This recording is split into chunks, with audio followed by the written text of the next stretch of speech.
नमस्कार, ईस्टी न्यूज देख रहे हैं आप और मैं हूं आपके साथ गौरी रानी। टेंडर कमीशन घोटाले में गिरफ्तार ग्रामीण विकास विभाग के मंत्री आलमगीर आलम को आज पीएमएलए कोर्ट में पेश किया गया, जिसके बाद उन्हें न्यायिक हिरासत में होटवार जेल भेज दिया गया है। तस्वीर अगर मैं इस वक्त दिखाऊं तो देखिए पीएमएलए कोर्ट की दिखा रही हूँ, जहाँ सुनवाई के बाद मंत्री आलमगीर आलम सुरक्षा के बीच अब ईडी के अधिकारियों के साथ कोर्ट से बाहर निकलते हुए लगभग 13 दिन की पूछताछ आलमगीर आलम से टेंडर कमीशन घोटाले को लेकर के हुई है।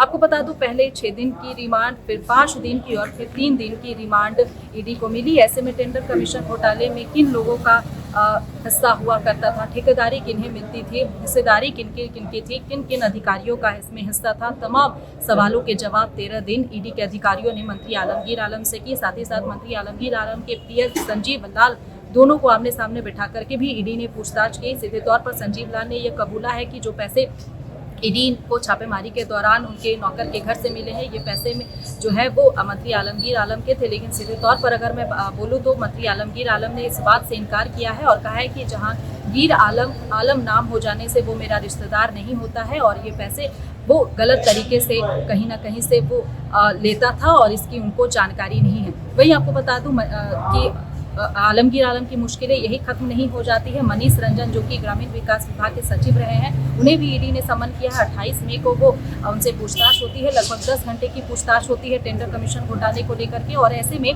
फिर 3 जून को ईडी ने मनीष रंजन को समन किया है। तो फिर देखना होगा कि मनीष रंजन जब ईडी के सवालों का जवाब देंगे तो उस जवाब में मंत्री आलमगीर आलम का नाम अगर आता है तो ऐसे में फिर आलमगीर आलम से ईडी पूछताछ करेगी। बहरहाल देखिए, तस्वीर में दिखाऊं तो कोर्ट से दिखा रही हूँ, जहां मंत्री आलमगीर आलम का जो आज बॉडी लैंग्वेज है वो काफ़ी ज़्यादा ये बता रहा था कि वो कहीं ना कहीं जो ईडी जो जिस तरीके से 13 दिन की पूछताछ हुई, इसमें जो मेंटल टॉर्चर हो रहा था, कहीं ना कहीं आज ज़रूर राहत मिलेगी, क्योंकि आज से मंत्री Alamgir Alam ED zonal office में नहीं रहेंगे, बल्कि वो आज से न्यायिक हिरासत में होटवार जेल भेजे जा चुके हैं।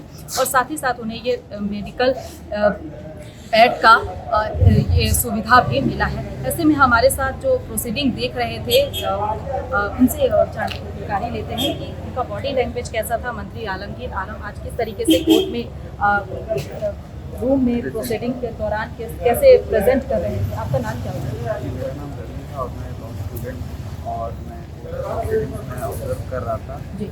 तो बॉडी लैंग्वेज की बात करेंगे मंत्री जी की, तो आज उनका बॉडी लैंग्वेज कैसा था जब वो कोर्ट के अंदर घुसे, तो कैसे दिख रहे हैं? लैंग्वेज एक बहुत ही सिंपल था और ऐसा कोई एंग्जाइटी नहीं थी फेस पे, और ऐसा लग रहा था कि उन्हें पता है कि हर पार्टी का एक अपना उद्देश्य होता है कि न्याय के लिए वो आता है न्यायालय। तो हमने ऑब्जर्व किया और एवरीथिंग वाज मतलब बहुत ही नॉर्मल तरीके से, और हमने उनके क्लोज ऑब्जर्व किया तो वो बस अपने रिलेटिव से बात कर रहे थे। थोड़ा सा एंग्जाइटी तो रहती ही है कि किसी को भी इतना बड़ा एक्यूजेशन लगाया जाता है और ये भेजा जाता है, तो मैं तो उस पर कमेंट नहीं कर सकता कि इसके मेरिट्स पे, बट फेशियल एक्सप्रेशन से लग रहा था कि काफ़ी एक नॉर्मल सा था, बट एंग्जाइटी। ये पहली बार आप प्रोसीडिंग देख रहे थे, ऐसे पहले भी आपने देखा था वो पेश हो रहे थे?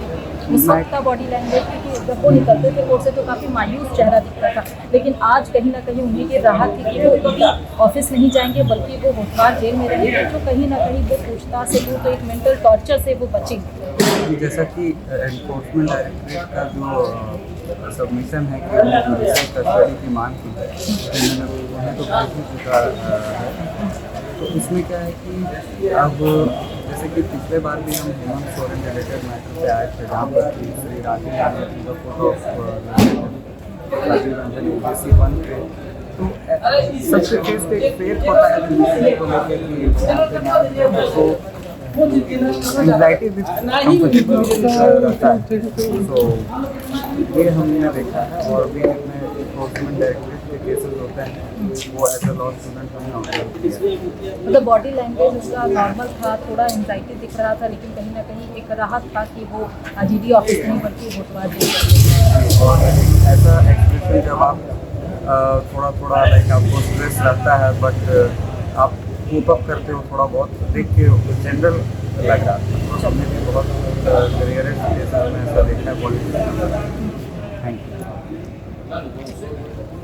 तो देखिए, लॉ स्टूडेंट थे हमारे साथ इस वक्त जुड़े हुए थे। उन्होंने बताया कि प्रोसीडिंग के दौरान वो कोर्ट रूम में मौजूद थे और उन्होंने भी ये जानकारी दी कि आज कहीं ना कहीं मंत्री आलमगीर आलम का जो फेस एक्सप्रेशन है वो एंजाइटी का ज़रूर था, लेकिन उन्हें ये अब भी मालूम था कि वो आज ईडी ऑफिस नहीं जाएंगे, वो कोतवाल जेल जाएंगे। तो ऐसे में ये राहत भी थी उनके।